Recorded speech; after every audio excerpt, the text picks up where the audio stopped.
Ito yata yung pinakita ng Diyos sa makahapon, no isang araw sa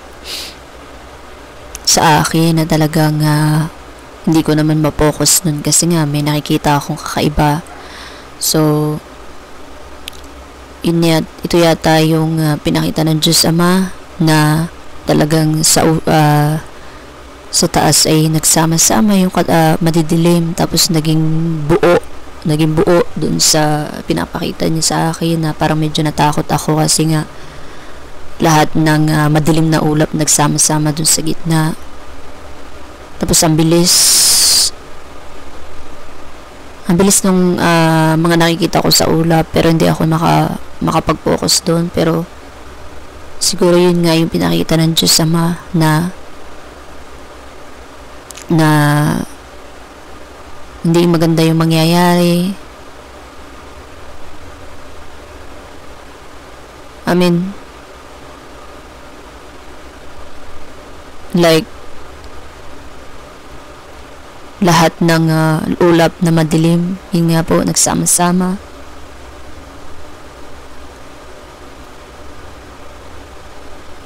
Galing sa kaliwa, galing sa kanan, galing dun sa kung saan parte ng direction, tapos sa gitna, dun mismo sa tinitingnan ko, dun lahat nagsama-sama yung maitim na ulap.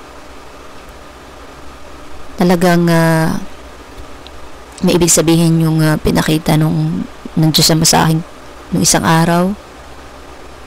Parang inipon lahat ng madilim na ulap. Siyempre madilim na ulap na yun, alam naman natin na yun ay may lamang alam naman natin na yun ay talagang matindi ang pag-ulan kapag may madilim na ulap, diga po. So yun siguro yung pinakita ng Diyos Ama na hindi ko may paliwanag, mga kapatid, pero talagang seryoso ang ating Diyos Ama sa lahat ng nangyayari po sa atin, sa lahat ng nangyayari. Ano po, seryoso po talaga. Kaya dapat maniwala po kayong lahat, ano po, sa ginagawa ng ating Diyos Ama para sa atin lahat. Ano po, maging seryoso po tayo sa kanyang gustong mangyari para sa atin. Ano po, maging seryoso tayo sa lahat ng nangyayari sa kapaligiran, sa atin. Alam mo, parang ito naman ay itong nangyayari sa atin, ito ay parang isang pagising. Parang ginigising tayo ng ating Diyos Ama sa katotohanan. Ano po, itong nangyayaring sa atin sa kapaligiran, itong bagyong ito, parang ginigising tayo ng ating Diyos Ama na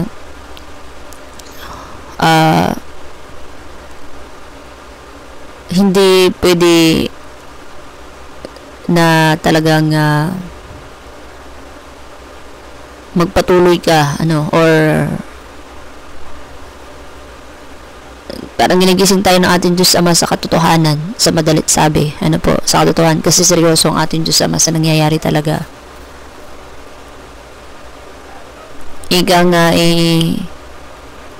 gising, wake up, mga kapatid. Talagang kailangan nyo talaga ng gumising sa katotohanan na talagang buhay na buhay ang ating Diyos Ama. Seryoso ang ating Diyos Ama sa gagawin sa atin, sa ating lahat. At seryoso siya sa mga nangyayari, ano po, sa lahat ng mangyayari. Mga kapatid, gising po, gising. Kung ako po ay nagsishare, yun po ay katotohanan, yun talaga po ay hindi ko rin maunawaan kung hindi pinaunawa din po sa akin. Dahil noon pa man po, binabasa ko na po ang salita ng Diyos, pero hindi ko maunawaan. Pero sa pamamagitan po ng Panginoon, ng Holy Spirit, ay mas naunawaan ko, kaya isinishare ko po sa inyo, ano po. Kaya magising po kayo, magising po ang lahat ng tao sa nangyayari, ano po. Tandaan niyo po, mahal tayo ng ating Diyos Ama, kaya tayo ay gusto niya lagi tayong gisingin. Kung maaari gumising na po kayo, gising, ano po, mahal tayo ng ating Diyos Ama. Hindi niya gusto na palagi tayong mapahamak. Itong sakuna na nangyayari na ito, itong bagyong ito na nangyayari, isang pagising ito para sa atin, sa ating mga anak, sa katotohanan. Ano po, na talagang may isang ama na talagang nandoon, na talagang gigisingin po, ano po, tayo, kayo, lahat na natutulog, ano po. Kaya magising na po talaga kayo. Tingnan nyo po yung nangyayari. Na po, napakaseryoso ng ating Diyos Ama. Hindi nyo po napapansin. Na po, hindi nyo pa ba napapansin sa ginagawa ng Diyos Ama para sa inyo? Yan ay malaking paggising po sa inyo. Ano po? Para magising talaga kayo sa katotohanan. Ano po?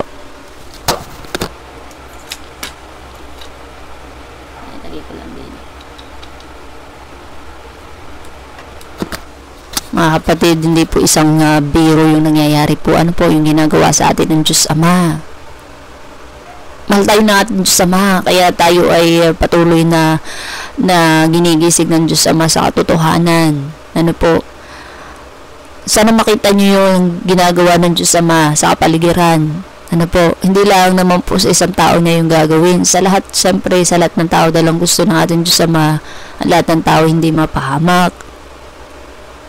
Mga kapatid, gising po kayo. Gising po, gising. Kasi nga po, kaya ganyan na patuloy, ang Diyos Ama ay porsigido.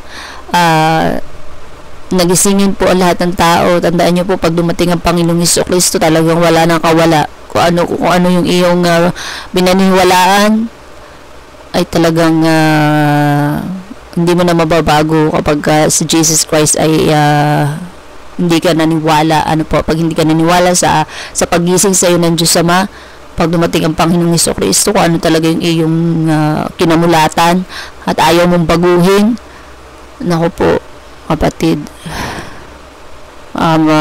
isang napakalaking kapahamakan para sa iyo. Pero yun nga po, ayaw ng Diyos Ama na ikaw ay hindi magbago. Maniwala ka. Kasi tingnan mo yung nangyayari sa paligid. Yan nyo po. Yan po. Yan nyo po. Buhay na buhay ang ating Diyos Ama. Yan nyo po kung paano kumilos ang Diyos Ama. Seryoso po ang ating Diyos Ama. Please, mga kapatid, surrender po kayo sa ating Diyos Ama. I-surrender niyo po ang inyong sarili na sa ating Diyos Ama. Maniwala po kayo kung gaano po kayo kahalaga sa ating Diyos Ama.